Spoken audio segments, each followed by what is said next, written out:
नमस्कार दोस्तों, आइए सुनिए कहानी जाट और सुनार की। एक जाट और सुनार में बड़ी गहरी मित्रता थी। एक बार जाट सुनार के घर गया। सुनार ने अपने मित्र की बड़ी आवभगत की। शाम को जब रोटी खाने का समय आया तो सुनार ने एक सोने की थाली में जाट के सामने खाना परोस दिया। जाट की दृष्टि उस थाली पर पड़ी। उसने मन ही मन सोचा कि यह थाली तो बहुत अच्छी है, किसी न किसी प्रकार इस थाली को अपना बनाना पड़ेगा। सुनार भी जाट की दृष्टि को ताड़ समझ गया कि यह रात को इस थाली को जरूर चुराने का प्रयास करेगा। सुनार ने भी बड़ी चतुराई से काम लिया। उस थाली में उसने पानी भरा और एक छींके पर उसको रख दिया। उस छींके के नीचे ही उसने अपनी चारपाई बिछा ली और लेट गया। सुनार ने मन में सोचा कि यदि मेरा मित्र इस थाली को उतारेगा तो पानी गिरने से मेरी नींद खुल जाएगी।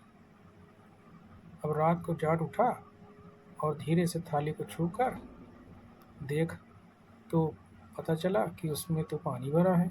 जाट ने चूल्हे के पास जाकर राख छानी और थोड़ी थोड़ी करके उस थाली में डालता गया। आखिर में राख ने सारे पानी को सोख लिया।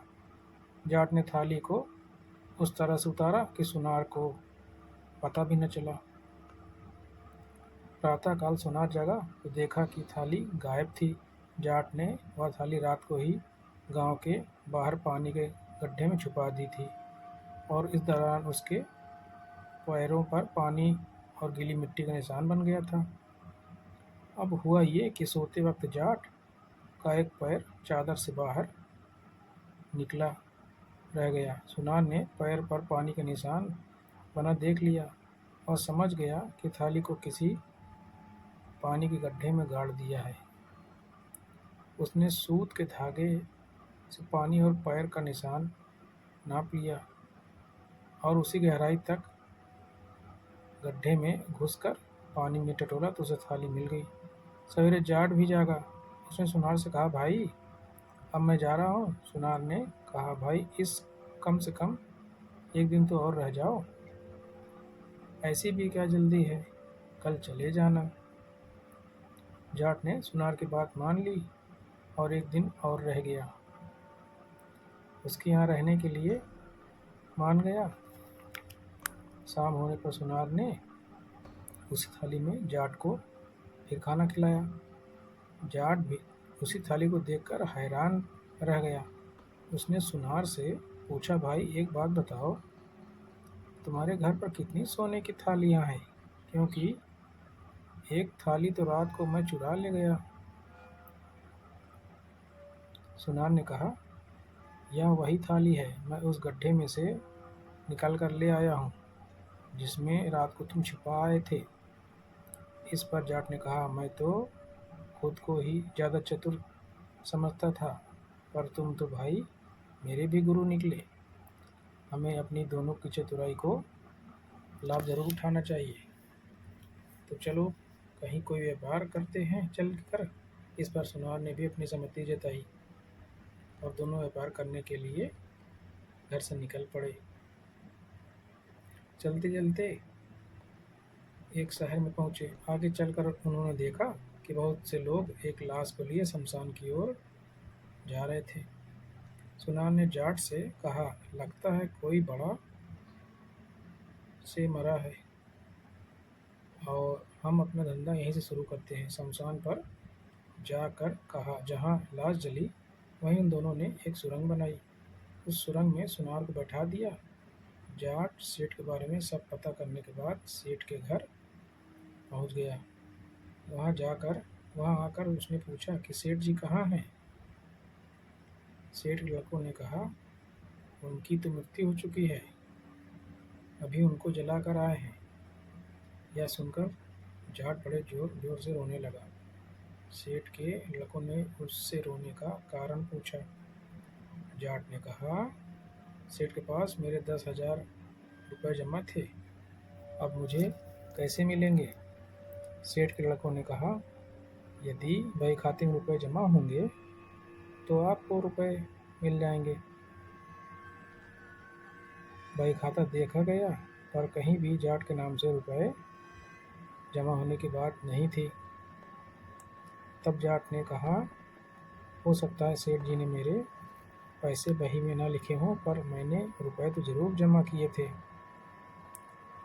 आप सब लोग मरघट में मेरे साथ चलो। यदि मेरे रुपए सच्चे हैं तो सेठ जी खुद ही बोल देंगे। सेठ के लड़कों ने जाट की बात मान ली और सब मिलकर शमशान में पहुंचे। सेठ के लड़के जाट को चिता के पास ले गए। चिता के पास खड़ा होकर जाट ने जोर से आवाज़ दी, अरे ओ सेठ जी, मैंने जो 10,000 रुपये तुम्हारे पास जमा किए थे वो वही खाते में नहीं मिल रहे हैं। अगर मैं सच बोल रहा हूँ तो हाँ बोल दो, नहीं तो ना बोल दो। चिता के पास सुरंग में बैठे सुनार ने आवाज़ लगाई, बच्चों, इस आदमी के पैसे मेरे पास जमा थे, इसका एक एक पैसा चुका देना, नहीं तो मुझे नरक में जाना पड़ेगा।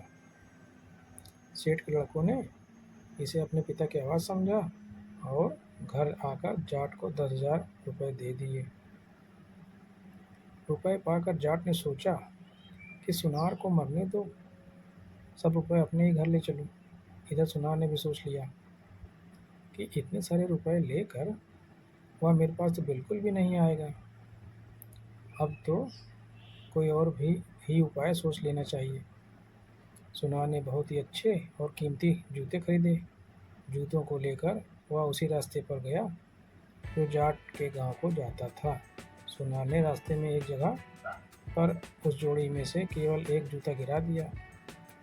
दूसरा जूता आगे चलकर कई 200 गज की दूरी पर गिरा दिया और खुद छिपकर एक जगह पर बैठ गया। जाट रुपयों की गठरी लेकर आया। उसने रास्ते में पड़ा एक जूता देखा।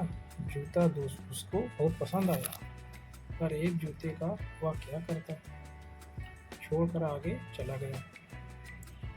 आगे जाकर दूसरा जूता भी उसे रास्ते में पड़ा मिला।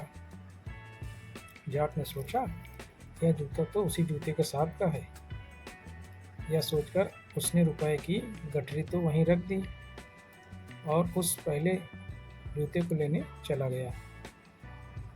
इधर वह जूता लेने गया और उधर रुपयों की गठरी को उठाकर सुनार अपने घर आ गया।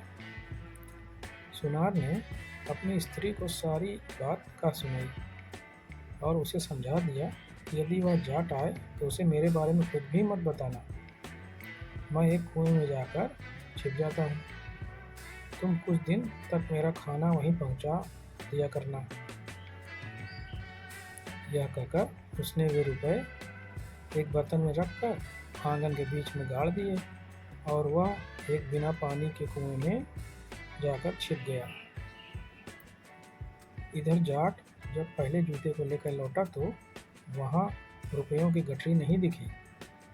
उसने यह समझते देर नहीं लगी कि यह सब सुनार की करतूत है। जाट सीधा सुनार के घर पहुँचा। सुनार की स्त्री ने जाट को घर आया देख तो बोली, मेरे पति को कहाँ छोड़ कर आए हो? वह तो तुम्हारे साथ ही गए थे। जाट ने उत्तर दिया, क्या वह अभी तक घर नहीं पाया? सुनार की स्त्री ने कहा, नहीं, वह अब तक घर नहीं आए हैं। जाट समझ तो गया कि सुनार की स्त्री झूठ बोल रही है। वह जरूर आ गया होगा, किंतु उसके पास अब कोई चारा नहीं था।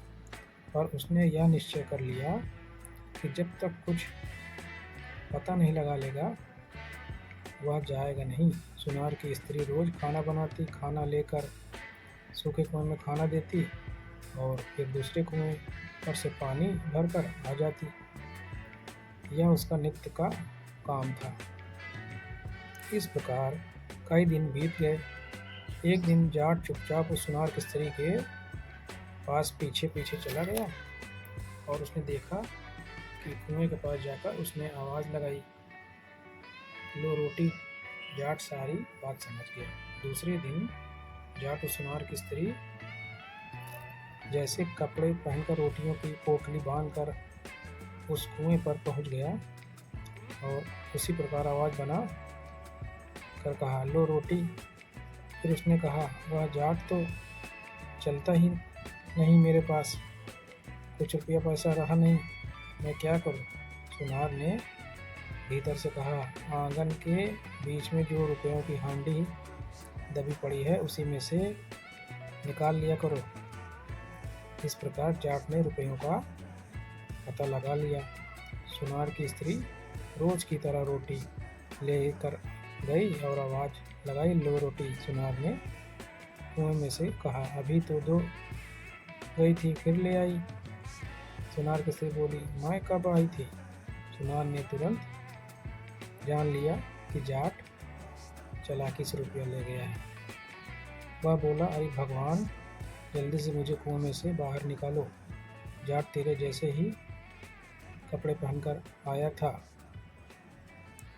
अब तक तो वह सारे पैसे ले गया होगा। घर आकर उन्होंने देखा कि आंगन खुदा हुआ पड़ा था और सारा धन गायब था।